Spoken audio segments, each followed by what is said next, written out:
A Detour. Your passport is confiscated, the chief said. We have faxed this letter to the revolutionary judge in your city. You have to take the copy of this letter to the revolutionary judge in your town and inform them what happened. Make sure that you do what you've been told. Otherwise, you invite trouble for yourself and your family. Certainly, sir, I responded. After a few minutes, the other guard came in with my handbag and gave him a sheet of paper with a list of my belongings on it. The chief ordered him to return the bag to me and dismiss me. I left the room and eventually the border control and walked towards the center of the border town called Matu to find transportation back to my home. It was early evening. I did not know what happened to the two men in line who were to help me. All I knew was that one of them was sent through customs before me. I caught a bus headed to Tehran. I would go there first and head north to Gilan. I was given a window seat at the back of the bus in the row before the last on the left side. The bus drove and a bit later stopped to pick up another passenger. It was a teenager around 18 or 19 years old who was led to the aisle seat beside me. Just after sitting, he stretched out his hand to shake mine. Though I thought it strange, I shook his hand. Why would he want a handshake if we did not know each other? In a situation like this, people only greet each other without a handshake. A teenager, especially a strange one, never stretches his hand to shake the hand of someone older than him unless the older one stretches his hand first. "How are you, sir?" he asked then. "I'm okay, thank you." A few minutes later, I remembered that I had not checked to see if my money was still in my handbag after the guard returned it to me. I opened the bag, pretending to take something, and saw the money but was unable to count it. The boy beside me could be dangerous. The area was infamous as a place unsafe for passengers. In the daytime, the government controlled the area. At night, Kurdish freedom fighters were the authority in many parts. So, the security of the people was not an issue for either faction. It was a thief's haven. The boy then asked me, "Weren't you let out of the country?" Frightened, I wondered how he knew of my situation. Perhaps he'd seen me at the border or was one of the guards now in normal clothes, or was a friend with a guard for a plot. I felt that I was in danger. I countered with a question. "Are we friends that you would try to know my personal life? Could you please mind your own business?"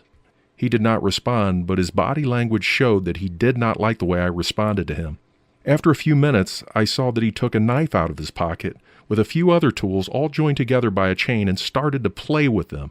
I knew he was trying to intimidate me. The bus driver was required to stop at every checkpoint for passengers to be checked by religious guards. The first checking station was at the outskirts of the town.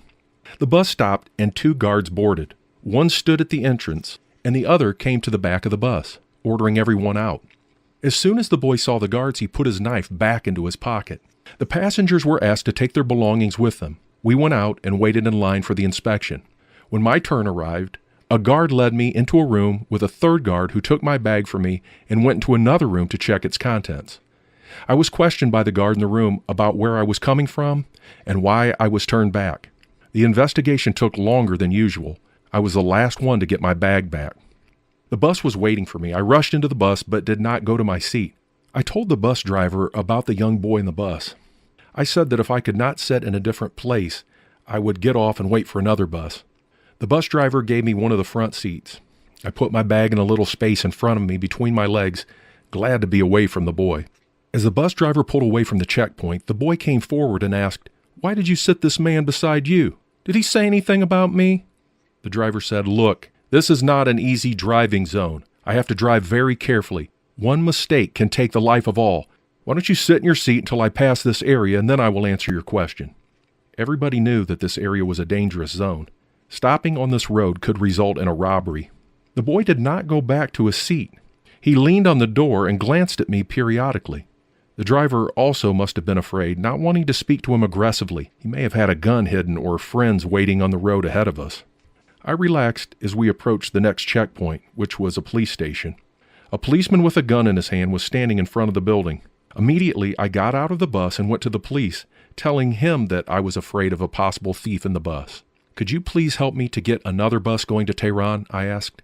While I was talking to him, the boy got out of the bus and conveyed through body language that the police should avoid helping me.